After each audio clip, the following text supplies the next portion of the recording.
नमस्कार दोस्तों। आज बहुत लंबे अंतराल के बाद आपको एक कहानी सुनाने का सुअवसर प्राप्त हुआ है। तो आज मैं आपको सुनाने जा रही हूँ लेखिका कुसुम भट्ट जी द्वारा लिखित एक कहानी माँ चुप है। तो आइए सुने कहानी।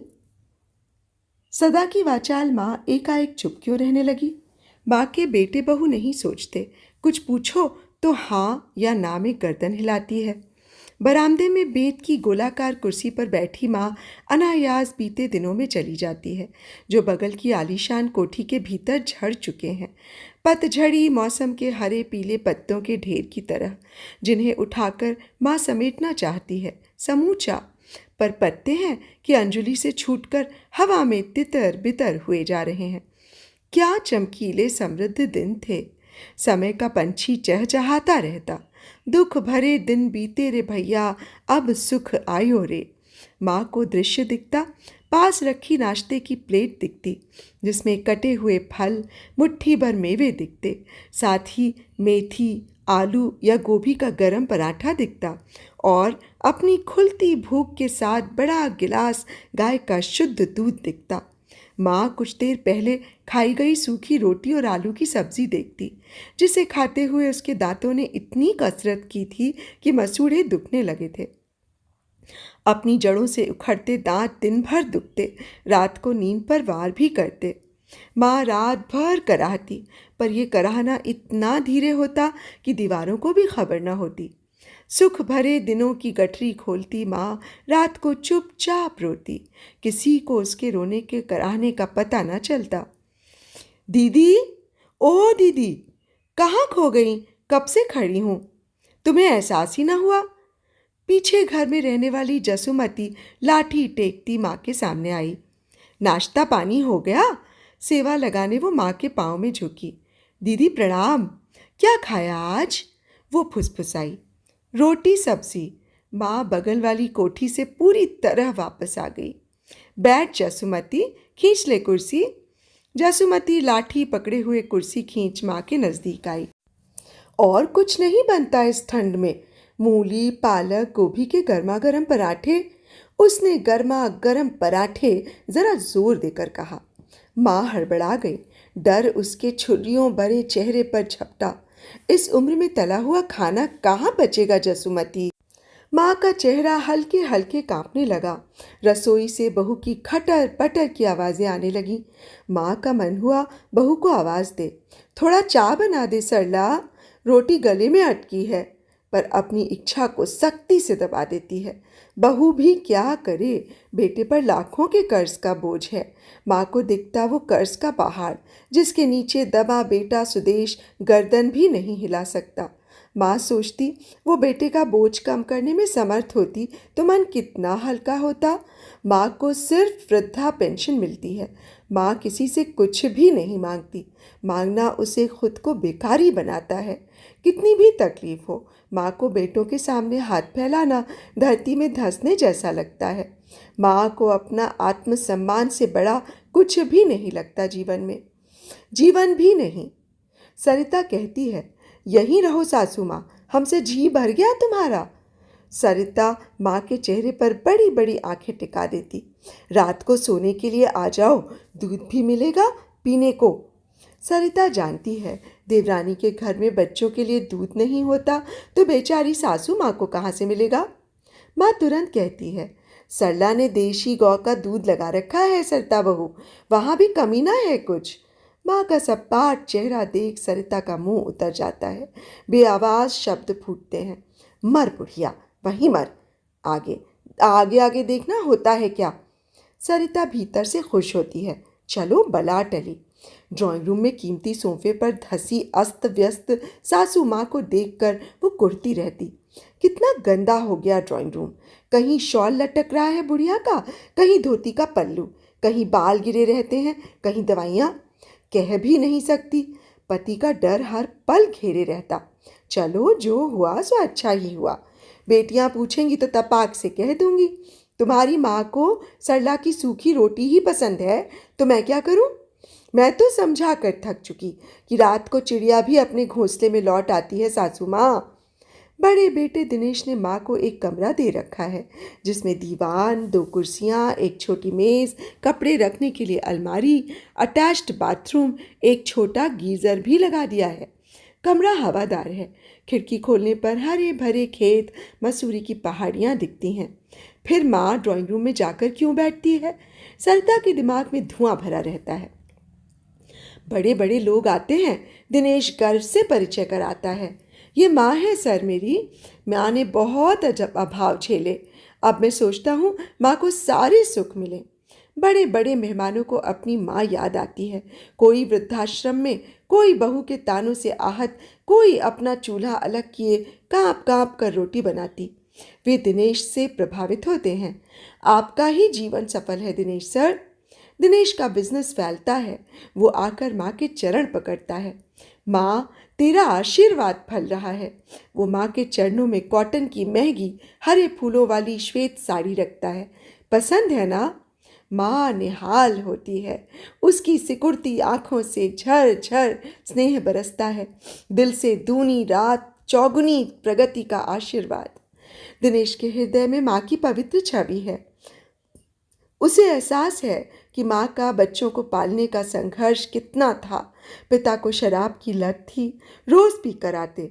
माँ के सामने अभाव का फैलाव बढ़ता जा रहा था। कंगाली जैसे दिन थे, फिर भी माँ ने बेटों को कोई कमी ना होने दी। पाई पाई जोड़कर जमीन का टुकड़ा खरीदा, घर बनाया। सबके विवाह हो जाने पर घर को 2 बराबर हिस्सों में बेटों को बांट दिया। माँ 1 महीना बड़े के घर और 1 महीना छोटे के घर डुलने लगी। पहली तारीख होती तो माँ की गठरी बनती और धीरे से सरक जाती। सरिता की आवाज़ माँ की छाती में धंसती है। शाम होते चिड़िया भी अपने घोंसले में लौटती है सासू माँ। माँ सोचती है, चिड़िया का अपना घोंसला होता है, मेरा घोंसला कहाँ? दिनेश की कोठी की सुविधाओं से लैस खूबसूरत कमरे में जहाँ अकेलापन कचोटता है, दम घुटता है। अंदर बाहर आती हूँ तो सरिता के सांवले गोल गोल मोटे गालों पर कुहासा देख छाती में बगुला उठता है। ना चाहते हुए भी सरिता के मुंह से निकले ताने सीना छलनी कर देते हैं।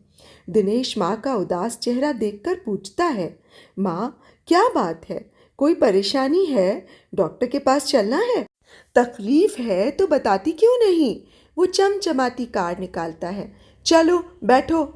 माँ का मन होता है कि सरिता के बारे में सब कुछ बता दे, पर अगले क्षण कांप उठती है। नहीं, सरिता को थप्पड़ पड़ेगा तो सरिता घर छोड़कर माँ के पास चली जाएगी। अब तुम ही रहो अपनी माँ के साथ। सरिता बड़े बेटे को छोड़कर छोटे का हाथ पकड़कर निकल जाएगी। तब माँ को ही उसे मनाकर लाना पड़ेगा। सरिता जानती है, नाटक करने से पति का प्रेम उसके प्रति बढ़ जाएगा और माँ के प्रति धीरे धीरे घटने लगेगा। कहाँ है मेरा घोंसला? होता तो अपने मन मुताबिक रहती। माँ की आंखें डबडबाती। तभी दिनेश का चेहरा कौंधता। मोहल्ले वालों के शब्द गूंजते। दिनेश तो श्रवण कुमार ठहरा। इस क्रूर समय में ऐसा बेटा होना। हे प्रभु, सभी माँओं को ऐसा बेटा देना। पड़ोस की बूढ़ी स्त्रियां लाठी टेकती माँ के पास बैठी रहती और अपने बेटे बहू के व्यवहार की चर्चा कर आहत होती। उस समय माँ का सीना गर्व से फूलता। यूँ तो माँ की ममता और वात्सल्य दोनों बेटों के प्रति समानांतर बहते, पर सरला को माँ की ममता पर शक होता। वो भी ताने मारती, सासू माँ कभी कभी लगता है जैसे जेठ जी ही तुम्हारे बेटे हैं, नानू के पापा सौतेले। सरला ने ताना ठीक उस समय दिया था जब माँ उसकी बनाई कड़क अदरक की चाय का पहला घूंट पड़ रही थी। माँ का गला जल गया था। चाय का घूंट गले में अटका रहा। बमुश्किल घूंट पाई थी। क्या हुआ सासू माँ? बुरा लगा? सच कड़वा होता है। सासू माँ, मुझे दिखता है ना, इसलिए कहा। सरला चाय का गिलास रसोई में ले गई थी। अब नाश्ते के साथ ही पीना चाय। सासू माँ ने महसूस किया था गले के साथ संवेदना का जलना। शाम को माँ की गठरी दिनेश के ड्राइंग रूम की चमचमाती मेज पर दिखी तो सरिता ने ताना मारा था, मैंने कहा था ना सासू माँ, 2 दिन में ही लौट कर आ जाओगी। गठरी उठाकर सरिता माँ के कमरे में रखाई थी और माँ के सामने काजू पिस्ता बादाम की कटोरी रख दी थी। अब मत जाना सासू माँ, यहाँ इतने सारे सुख मिल रहे हैं, पर तुम्हारा मन वहीं रमता है ना। दिनेश रात को देर से आया, माँ के कमरे का दरवाज़ा खुला देख लपक कर माँ के चरणों में गिर गया। प्रणाम माँ, अब कहीं मत जाना, तुझे यहाँ देखकर मेरा 1 औंस खून बढ़ जाता है मेरी प्यारी माँ। माँ ने दिनेश के सिर पर स्नेहिल हथेली फिराई। आंखों से ममता और आशीर्वाद झरझर बरसे थे। ठीक है बेटा, अब नहीं जाऊंगी, पर सुदेश को भी मेरे बिना अच्छा नहीं लगता ना बेटा। माँ को महसूस होता है आखिरी शब्द उसका साथ देने में लड़खड़ाने लगे हैं। सुदेश तो सरला की मुट्ठी में है, जितनी मुट्ठी खुलेगी सुदेश की गर्दन उतनी ही ढीली होगी। सरला कहती है, मिंटी के पापा, तुम्हें पता नहीं लगता कि तुम्हारी माँ दिनेश भैया को तुमसे ज्यादा मानती है। सुदेश सहमति देता है, तू सही कह रही है सरला, मुझे तो कब से लगता था, पर कहने में हिचकिचाता रहा कि तू सोचती रहेगी कि अपनी ही माँ की ममता पर शक है इस आदमी को। उसने सरला के गले में बाहें डालकर उसे पास खींचा। सरला, तेरी ये कजरारी आंखें कितनी प्यारी हैं रे, जो किसी को नहीं दिखता वो तुझे दिखता है। सुदेश सरला की बिलौटी आंखों में अटक गया था। सरू, क्या तुझे इस खबर का भी शक था? कौन सी खबर? जल्दी कहो, अच्छी खबर है ना? अच्छी क्यों नहीं होगी? तुम्हारा प्रमोशन हो गया होगा। जल्दी कहो ना, मुझे डिब्बों में अचार भरना है। सरला बच्ची सी ठुनकने लगी। उसकी एक आंख छत पर लगी थी, जहाँ अचार का ढेर उसकी प्रतीक्षा कर रहा था। कुछ देर पहले मोहल्ले की 4 स्त्रियां बड़ी बनाकर जा चुकी थीं। अब पैकेट में भरने का काम सरला का था। सुदेश और सरला ने 2 साल पहले लोन लेकर बड़ी अचार बनाने का कार्य शुरू किया था। जिससे अच्छी कमाई होने लगी तो सरला ने पुराना घर तोड़कर नया घर बनाने के लिए बैंक से बड़ी रकम लोन लेने को कहा। सुदेश सरला के हाथों की कठपुतली हुआ। उसने एक बार भी न सोचा कि 50 लाख लोन की किश्त वो कैसे चुका पाएगा। महंगाई सुरसा के मुख सी बढ़ती जा रही थी। घर का खर्चा, महंगी स्कूल फीस, बैंक की किश्त। शुरुआती दिनों में तो सब कुछ भला लगा। घर भी मन मुताबिक बन गया था। अब सरला ने 10 लाख लोन नई कार के लेने के लिए कहा तो सुदेश ने पहली मर्तबा उसे घुड़क दिया। कार तो हमारे पास है ना, दूसरी कार की क्या जरूरत? सुदेश ने कार निकाली, बड़ियों के पैकेट और अचार के डिब्बों का थैला डिक्की में रखा और निकल गया। अंधेरा गहराने पर वो घर आया तो सरला की आंखें रो रो कर लाल हो रखी थीं। रसोई वीरान पड़ी थी, बच्चे भूखे थे, पर सरला को भवन से न उठ सकी। तुम्हारे भाई के पास इनोवा है, हमारे पास सेकंड हैंड मारुति, कब तक रोना रहेगा मेरी फूटी तकदीर में। हे नानू के पापा। सरला को भवन के डबल बेड के डनलप के गद्दे पर अटलेटी हिलक हिलक कर रोने लगी थी। सुदेश थका हारा उसके पास लेट गया। सरू, कुछ दिन धैर्य रखो रानी, अभी अपने गृह उद्योग पर ये बिलौटी आंखें जमाए रखो बेबी। उसके बाद इन खूबसूरत आंखों में आंसू नहीं, खुशियों के जुगनू टिमटिमाएंगे, सच्ची। उसने सरला का आंसुओं से धुला चेहरा दोनों हाथों के बीच थामना चाहा। अचानक उसे झटका लगा। सरला की आंखों में कौंधी एक लपट से सुदेश का पिघला मन थर्रा गया। सरला उसकी छाती पर चढ़ी, उसका कॉलर खींचने लगी। जब मैं मर जाऊंगी नानू के पापा। उसकी आंखों से गरम गरम बूंदें टपक कर सुदेश का सीना भिगोने लगी। सुदेश अवाक। उसने सरला का ये रौद्र रूप पहली मर्तबा देखा था। वो कुछ देर के लिए संज्ञा शून्य हो गया। उसे लगा कि सरला पर काली सवार हो गई। उसने माँ को कभी पिता से झगड़ते नहीं देखा था। सरला उसे झिझोड़कर, उसके गालों को नोचकर, उसकी छाती में 3 मुक्के मारकर करवट बदलकर शोक गीत गाते गाते सो गई थी। उसकी आंखों से नींद चींद कर, पेट से भूख चाट कर खर्राटे भरने लगी तो उसने सरला को गौर से देखा। नहीं, ये मेरी सरू नहीं हो सकती। सरला का वेश धरकर कोई पिशाचिनी लेटी है। वो झटके से उठा, बच्चों के कमरे में गया। आओ बच्चों, हम मैगी बनाएंगे। बच्चे अभी तक माँ का रसोई में होना देखने के लिए चूहे कूदते पेट को पकड़े बैठे थे। पापा की आहट सुन सोने का नाटक करने लगे। बच्चों की बाल बुद्धि ने कहा, जब घर नया बन सकता है, घर में फ्रिज, टीवी, सोफा, पर्दे, डाइनिंग टेबल नई आ सकती है, तो गाड़ी क्यों नहीं? बच्चों ने उस रात अजब तमाशा देखा था।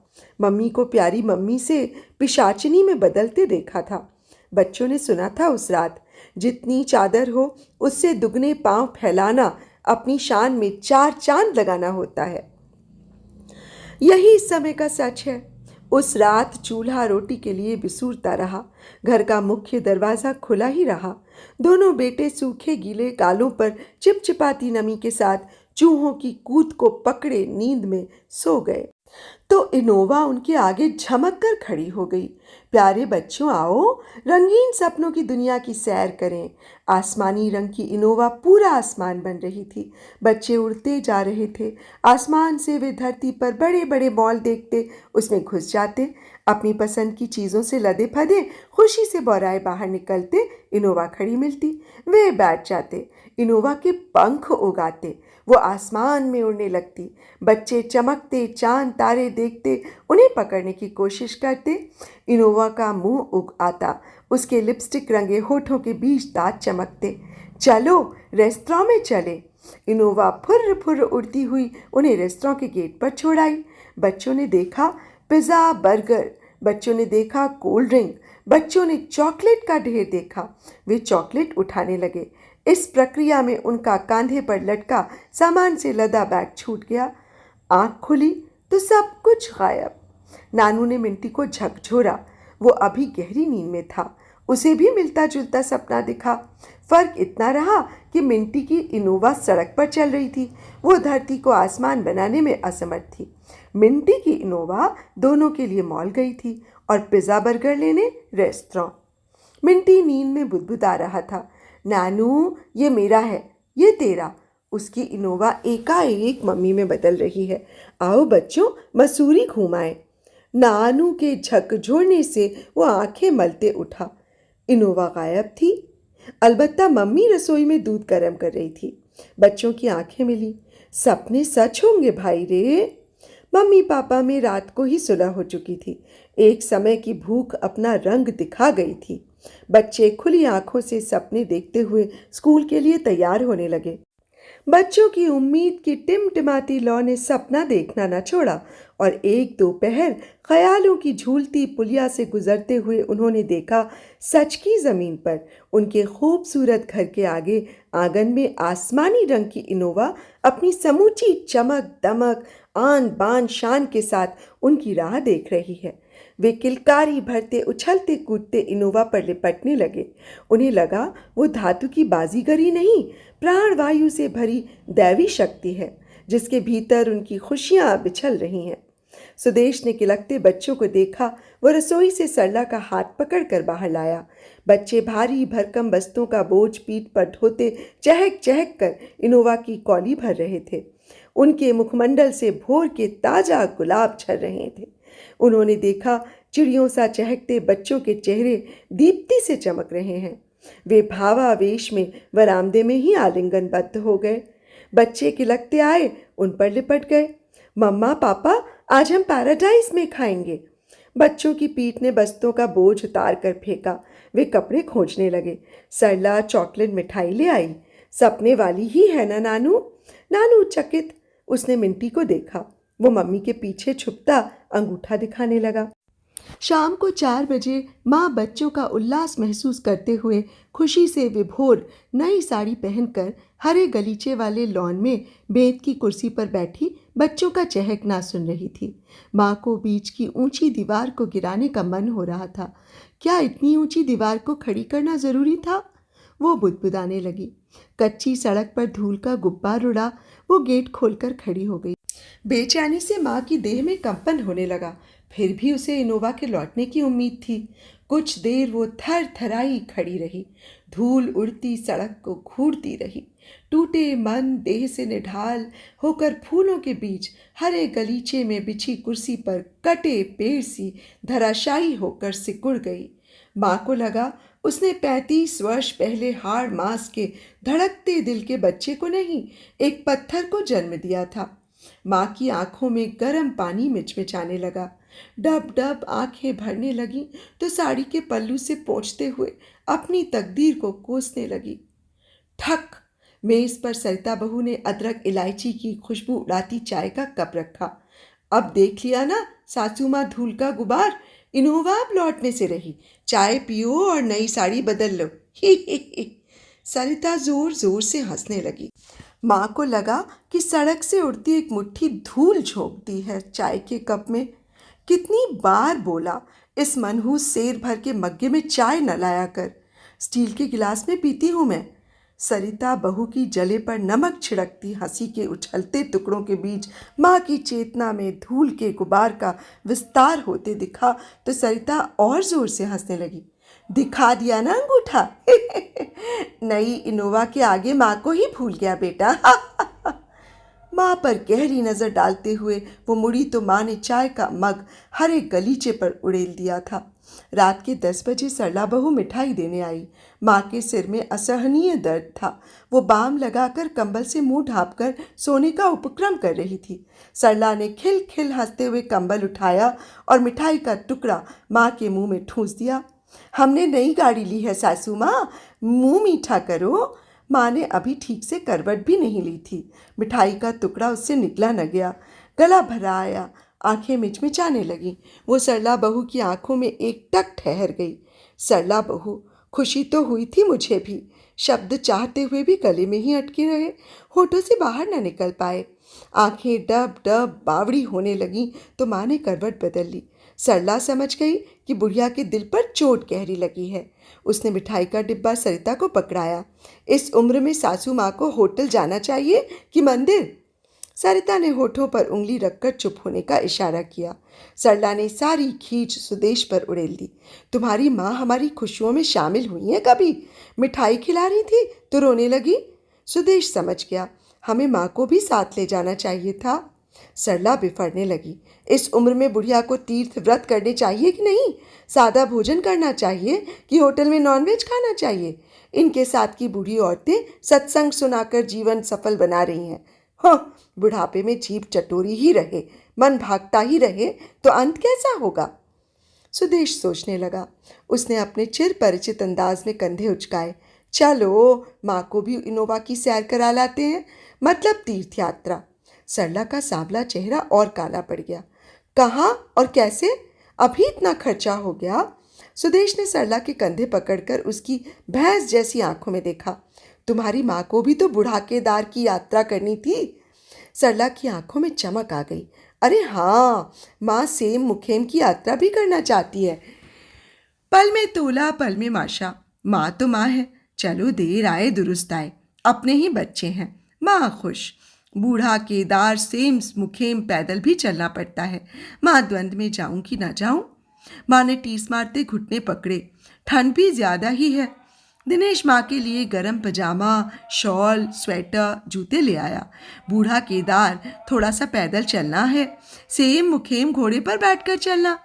सरिता बहू का पारा चढ़ने लगा। सासू माँ को ये सब उनको लाना चाहिए था जी, जिनके साथ जा रही हैं। वो कपड़ों को घूरने लगी। माँ ने बहू का कालिमा की परत जमा चेहरा देखा। उसने थैला दिनेश को थमा दिया। बेटा दिनेश, इसे सरिता बहू को दे दे। मेरे पास पहले से ही इतने कपड़े हैं कि इनका बोझ कैसे संभलेगा। माँ अपनी अलमारी से शॉल स्वेटर ले आई। दिनेश को नागवार गुजरा। उसने सरिता का हाथ पकड़कर अपने पास बिठाया। लो, रख लो। सरिता का चेहरा उतर गया। दिनेश ने उसकी बड़ी बड़ी आंखों में एकटक देखा। आइंदा मेरी माँ और मेरे बीच कभी मत आना। वो झटके से उठा और बाहर निकल गया। सरिता हाथ में थैला पकड़े हक्की बक्की रह गई। उसकी आंखें डबडबाने लगीं। सासू माँ, ये क्या हो गया?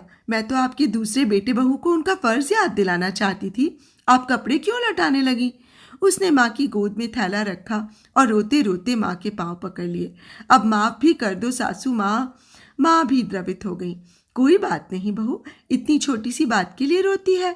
माँ ने उसके बालों में स्नेहिल हथेली फिराई। चल उठ, चाय पिला मुझे। माँ सरला सुदेश बच्चों के साथ इनोवा में बैठी।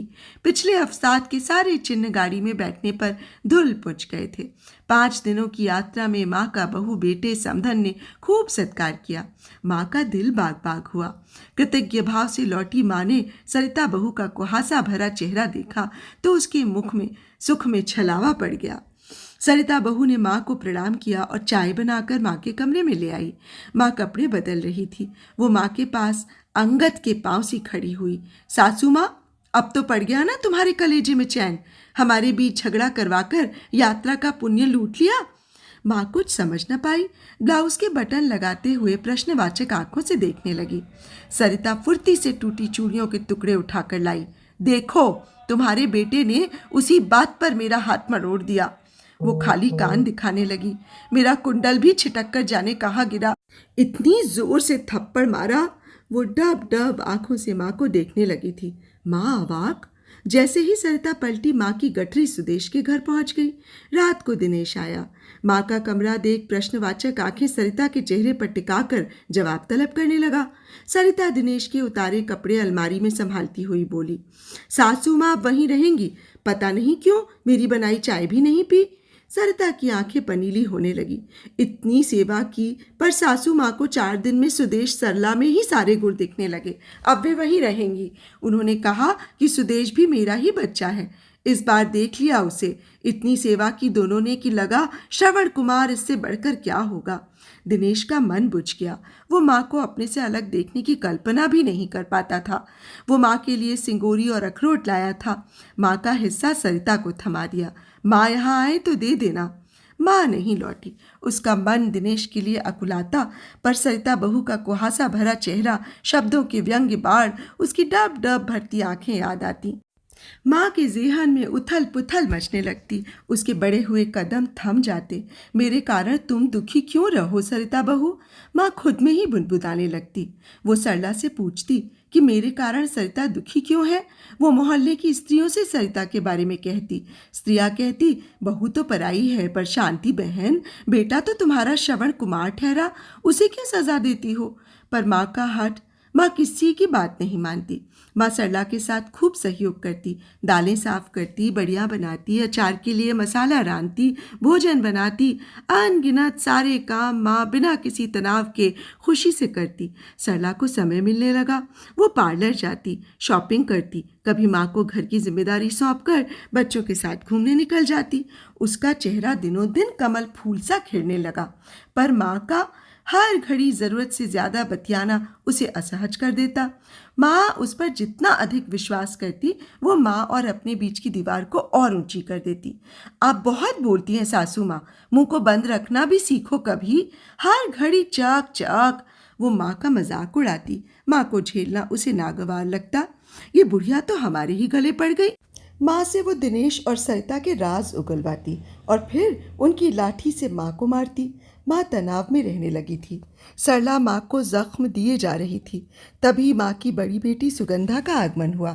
माँ को उदास पाकर वो अपने साथ ले आई। सरला ने राहत की सांस ली। अभी कुछ दिन ही बीते थे। सरला काम के बोझ से थकने लगी। वो चिड़चिड़ी होने लगी। बेबात बच्चों को पीट दिया करती। सरला में आई तब्दीली से सुदेश का मन शंकालु होने लगा। उसे उस दिन का दृश्य याद आ गया कि वो तनाव में था। वकील उसकी जेब खाली करके अपनी जेब भरते हुए चिहुक रहा था। आप ही अकेले नहीं हो सुदेश जी, बेरोजगार और भी हुए हैं। आपका तो गृह उद्योग फल फूल रहा है। दूसरों को तो 2 वक्त की रोटी के लाले पड़ने लगे हैं। सुदेश ने सरला को तनाव में देखकर पूछा, सरू तू ज्यादा ही थक रही है इन दिनों? माँ होती तो। सरला फट पड़ी। सासू माँ को बुला लो नानू के पापा, वे क्यों चली गईं? सरला बड़ियों के लिए दालें धो रही थी। वो माँ को भूल जाना चाहती थी, पर माँ थी कि उसकी चेतना में खूबती ही जा रही थी। सासू माँ होती तो ये सब काम मुझे नहीं करना पड़ता। उनके होते कितने कामों से छुटकारा मिल जाता था। अभी छत में बड़ियों के पैकेट भरने हैं, बच्चे आने वाले हैं, खाना बनाना है। वो सोचने लगी, सासू माँ को बुलाने सुदेश को भेजना होगा। सहसा उसे कुछ याद आया। तुम किसी खबर की बात कर रहे थे? सुदेश की रीढ़ में सर्द बर्फ जमने लगी। वो भीतर से डरा हुआ था, पर डर को उसने चेहरे पर नहीं आने दिया। ठंडे स्वर में बोला, सरू मेरी नौकरी छूट गई, मतलब निकाल दिया। सरला का जिस्म कंपकंपाने लगा। नौकरी छूट गई? सरकारी नौकरी छूट गई? हाँ सरू, हमें नौकरी से बेदखल कर दिया। मेरे साथ 20 और बंदे हैं। उसकी नज़र झुकी थी। सरला के हाथ से दाल का पतीला छूट गया। फर्श पर दाल बिखर गई। वो दाल में पांव रखते हुए सुदेश के पास आई। सरकारी नौकरी से किसी का बाप बेदखल नहीं कर सकता। उसने सुदेश का चेहरा अपनी ओर घुमाया। सच कह रहे हो क्या? सुदेश का चेहरा निचुड़ा हुआ था, पर वो अपने बिखराव को समेटते हुए उम्मीद की क्षीण सी लौ को पकड़ने लगा। वकील ने कहा है वे केस जीत जाएंगे। सरला जड़ हो गई। सुदेश उसके कंधे पकड़कर बोला था, तू क्यों चिंता करती है सरू? अपना गृह उद्योग तो दौड़ रहा है ना, मैं प्रॉपर्टी का भी देख रहा हूँ। इधर सुदेश की नौकरी छूटी, उधर से ऑर्डर आने बंद होने लगे। सुदेश पूछता तो जवाब मिलता, बड़ियों की खपत कम हो रही है। आखिर रोज़ तो बड़ी नहीं खा सकते लोग। अचार के कई जगह ऑर्डर गए हैं जहाँ अच्छा जायकेदार अचार बन रहा है। सुदेश सरला आसमान में उड़ते ज़मीन पर आ गिरे। दिनों दिन संकट गहराने लगा। महंगाई सुरसा के मुख से बढ़ती जा रही थी। बैंक की किश्त जानी बंद हो गई तो बैंक वाले धमकी देने लगे। बच्चों की स्कूल फीस रुक गई तो वे घर बैठ गए। बैंक की किश्त देने के लिए सुदेश कर्ज लेता, पर वो ऊँट के मुंह में जीरा सिद्ध होता। 3-4 महीनों का ही समाधान हो पाता। समय अपनी रफ्तार से भाग रहा था, पर सुदेश सरला का समय जैसे रुक गया था।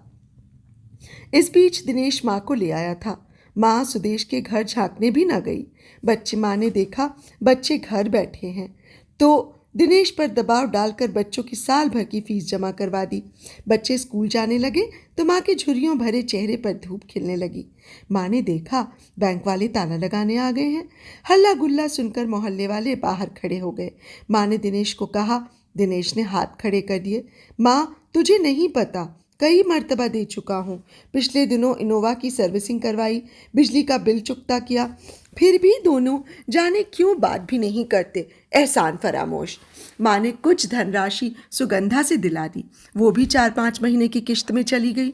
सुदेश के जितने मित्र परिचित थे सबसे कर्जा ले रखा था उसने। माँ दिनेश पर दबाव बनाती रहती, छोटा भाई है बेटा, इसे विपत्ति में तुम्हें ही देखना है। दिनेश अब सरिता की बात मानने लगा था। उसकी ओर से निराश माँ सुगंधा के घर चली गई। अभी 3 महीने ही हुए थे। माँ सुगंधा के आगे करुणा भरे स्वर में बोली, आज मुझे सुदेश के बारे में बुरा सपना आया बेटी, बहुत बुरा। सुदेश ने आगे के शब्द भर्राए गले माँ के गले में घुटने लगे। माँ बुकर बुकर रोने लगी। सुगंधा माँ को रोता देख ग्लानि से भर गई। वो बैंक गई और 2 लाख रुपए सुदेश को ट्रांसफर कर गई। माँ की आंखों का डबडबाना रुक गया। कुछ दिन बाद अचानक सुदेश आकर माँ के पैरों में गिर पड़ा। माँ, मैं पापी हूँ जो तेरी सेवा टहल न कर सका। बस एक मौका और दे दे अपने इस नालायक बेटे को। वो माँ के पांव पकड़कर भर्रा कर रोने लगा। माँ उसकी हालत देखकर उस पर बोझ नहीं बनना चाहती थी, पर बेटे की मनुहार पर चली आई और फिर अगले दिन बैंक वाले हाथ में ताला लेकर खड़े हो गए। माँ थरथराने लगी। कहाँ जाएगा मेरा बच्चा? माँ बैंक वालों के सामने हाथ जोड़ने लगी। 2 दिन रुक जाओ। अगले दिन माँ ने अपने गहने बेच दिए और पैसे ले आई। सरला और उदास हो गई। इतने पैसों से क्या होगा सासू माँ? लगने दो ताला, हम सड़क में रह लेंगे। माँ अपनी जमा की हुई पेंशन की पूंजी सुदेश के साथ जाकर ले आई। अब तो हो जाएगा ना? उसने सुदेश सरला को बारी बारी से टटोला। नहीं माँ, बहुत कर्जा हो गया। गांव की कुछ ज़मीन बेच देता हूँ, अच्छी खासी रकम मिल जाएगी। 5 दिन बाद वो माँ को गांव ले गया। धोखे से माँ का अंगूठा लगवा लिया। माँ ने सोचा था 2-3 खेत बेचेगा। सुदेश ने अपने हिस्से से भी ज़्यादा ज़मीन और मकान भी बेच दिया। अब उसके पास लाखों रुपया है। माँ खुद को लुटी पुटी देख दिनेश के घर आ गई है। अपने कमरे में बैठी वो चुपचाप शून्य में घूरती रहती है। कई दिन हो गए दिनेश माँ की आवाज़ सुनने के लिए तरस रहा है, पर माँ चुप है। तो अभी आप सुन रहे थे कुसुम भट्ट जी द्वारा लिखित ये कहानी माँ चुप है। आप सबको कहानी और मेरा वाचन कैसा लगा मुझे ज़रूर बताइएगा, और आप सबसे मैं क्षमा प्रार्थी हूँ कि मैं इतने दिनों के बाद कोई कहानी सुनाने आप सबके समक्ष आई। उसके लिए मुझे क्षमा करें और आपका दिन शुभ हो। नमस्कार।